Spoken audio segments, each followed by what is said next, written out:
What's going on, guys? I'm back with another one. I got a brand new suggestion box review for y'all, guys.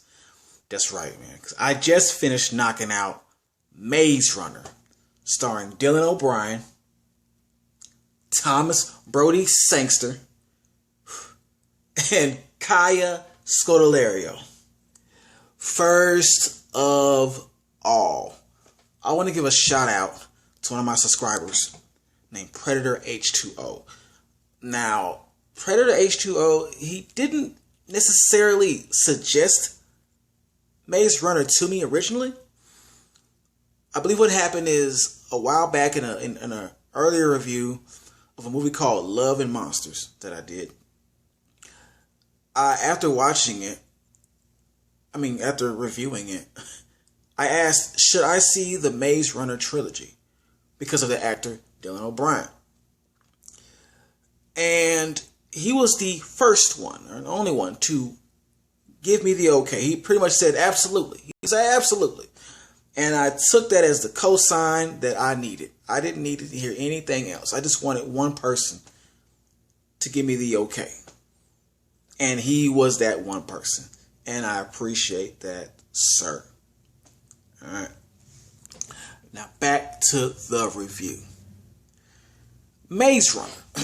For those who don't know what this is, or never heard of it, or never seen, I don't see how you never heard of it, at least, because that was all the buzz, along with a couple of other movies that were on that order, like, Hunger Games and stuff like that. It was all the buzz back in, 2014 and all that. So maybe you just never seen it like I haven't. Heard of it, but never seen it. Maze Runner, it's pretty much about a young dude named Thomas who wakes up on a shady looking elevator shaft. He's going up, and then once the elevator stops, it's revealed to him that he's on a deserted, little plantation looking place called the Glades. Alright. The kids pull him out. There's a lot of kids his age. He tries to run, of course. And he doesn't, of course he doesn't get anywhere. But when he comes to, the leader, Aldi, explains to him what's going on, or as of to his knowledge, because even Aldi doesn't really know everything that's going on. All right, that's how crazy this is. After that, Thomas starts to look around and get curious, and Thomas starts to figure things out that some people haven't figured out in 3 years of being there. All right, and when he starts to figure things out, things just start to unfold all around them. Slowly unfold. And that's how the movie pops off. Right? Now, positives about this. I have to say, first and foremost, the quickest positive that I noticed about this movie that I like is the fact that this was one of those PG-13 movies that was not afraid to push the envelope with the action, the violence, the language. Okay, the last PG-13 movie that pushed the envelope, that went that mile without having to be rated R, was Split. And people who've already spoken with me about the movie Split, they already know how I feel about Split. That was one of the PG-13 movies that broke the code. Okay, it did a lot without even having to pump up that rating. I would say Quiet Place as well, but I really needed Quiet Place to show the monsters make their kill. Okay, I did not like the swoop in and grab motion that was being done every time the monsters attack somebody, and then you don't see what happens to the people. I didn't like that. I didn't really like that. I need to see, or at least hear, or something more to that effect. Something with a little more detail to it. Not a jump scare. All right, don't give me just a jump scare and then you're on to the next scene. That was my issue with Quiet Place, but Quiet Place was still, a great movie. Don't get me wrong. It was a great movie. Anyways, Maze Runner is one of those PG-13 movies. Let's put it like that. Also, Maze Runner is a very mysterious movie. It has a very mysterious vibe to it. Everything is a mystery, pretty much. Everything you have to question, and you have to wonder why is this happening? What is going to happen next? Hold on, I need to know why this happened, and it keeps you wondering as the movie progresses. Like when he can't remember his name. When is he going to figure out who he is? I know, eventually that happens, but for a while you're like, who is he? Who is he? He has Thomas has a checkered past, or not a checkered past, but like he has a faded past. He can barely remember who he was, and nobody else can either. But he was one of the kids that you really needed to pay attention to his past. Okay, and there's a girl that comes after. She has some kind of connection to Thomas. Not gonna say what it is for people who've never seen it before. She has a connection to him as well, which is really wild to find out about. And you just keep finding out things, certain little details that you were asking about earlier in the movie. Okay, which that keeps you watching this. It keeps you on your toes. It keeps you wanting to find out what's going to happen next, because you want to find out. You want some answers. You want answers, all right? You want answers, and you need to get them before the end of the movie. That's the kind of vibe this movie has going, man. All right, I like that. Another thing, not only was the action scenes, it was pretty intense and the maze, the thing that the movie is about, mostly the maze that was built to keep them from escaping or whatever. That was one of the most incredible mazes I've ever seen in a movie, ever. I've never seen a maze like that. All right, whoever designed that maze, kudos, man. You deserve an extra bonus.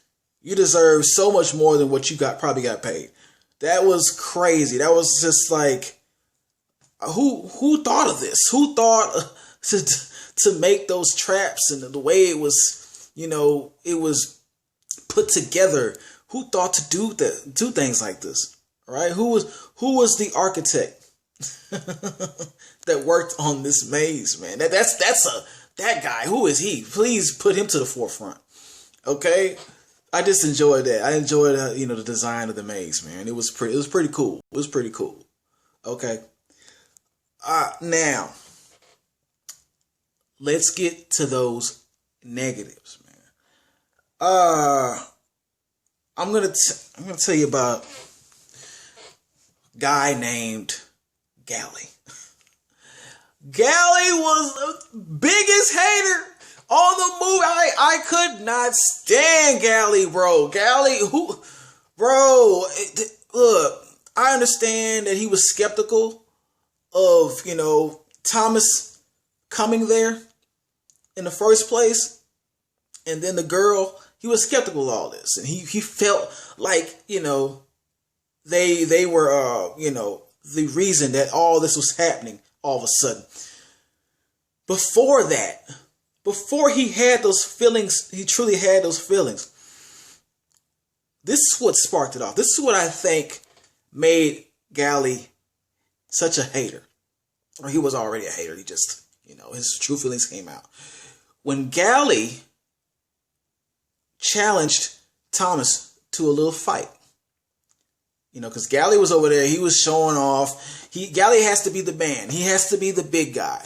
The big dog on campus. Okay? So he's always challenging somebody to a fight. And, I guess in a way this is good and training him to be toughen up. But he took pride in always coming out on top.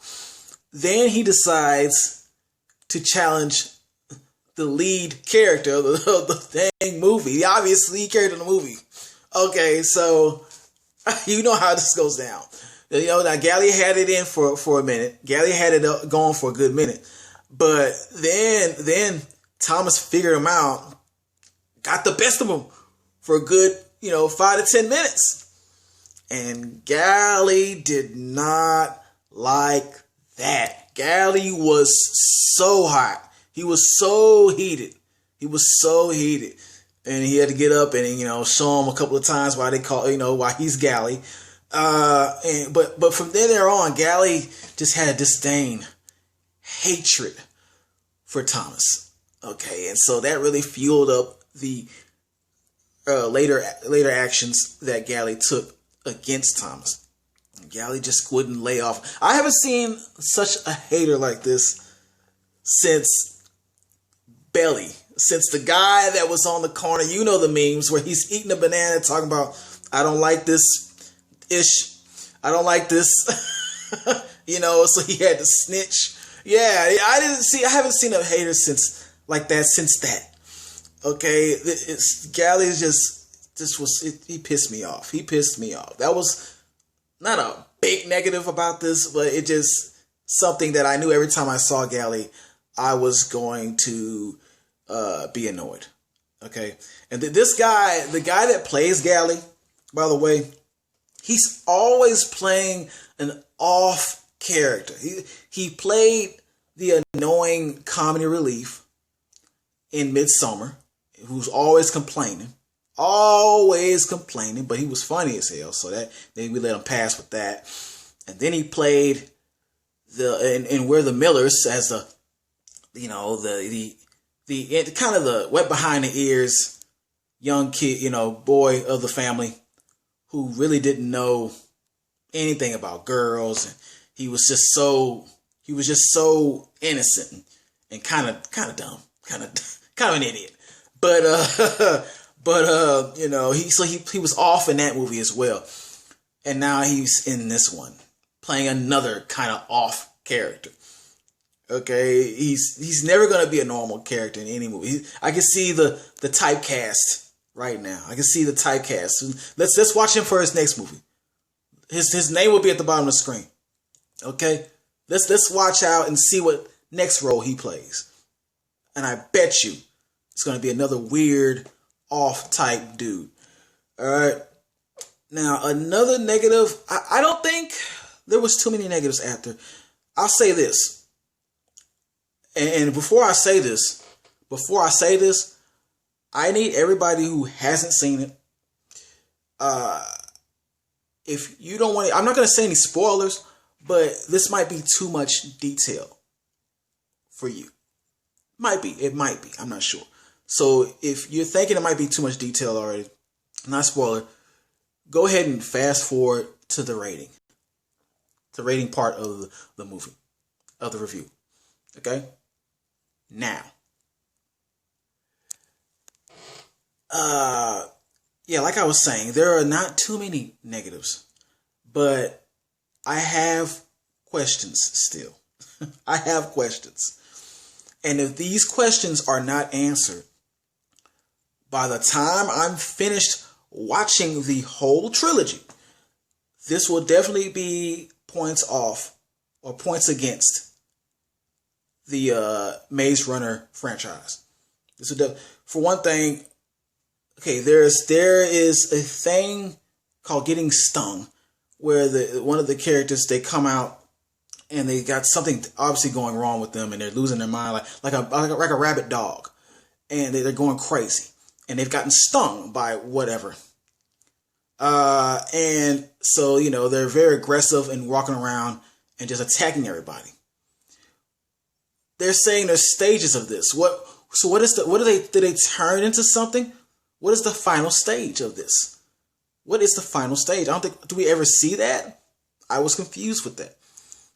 Another question is, there are creatures called the Grievers, which are within the maze. itself.